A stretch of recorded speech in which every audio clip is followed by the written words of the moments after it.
Julia, 18 ans, venait tout juste de quitter le lycée et d'obtenir son diplôme. Après des années marquées par l'intimidation et la perte de son père, elle se tenait pleine d'espoir à l'aube de sa nouvelle vie universitaire. Dès son arrivée à l'aéroport, elle appela sa mère. Celle-ci, soucieuse comme toujours, lui rappela de bien travailler, de se comporter avec sagesse et de tenir la promesse faite à son père, réussir.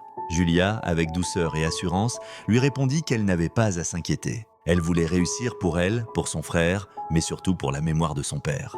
Une fois l'appel terminé, Julia se sentit un peu perdue dans cette grande ville inconnue. Elle savait qu'il lui fallait trouver un logement proche de la faculté pour éviter les dépenses inutiles.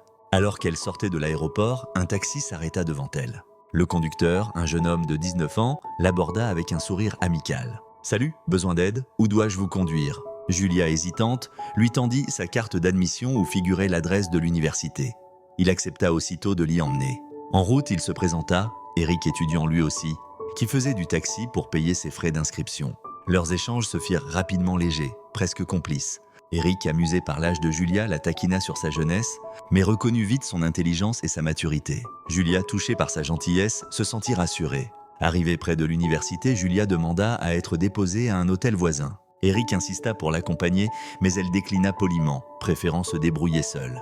Avant de partir, il lui tendit sa carte, lui promettant son aide à tout moment. Julia, souriante, le remercia une dernière fois. Tandis qu'il s'éloignait, elle resta un instant immobile, songeant à cette rencontre imprévue.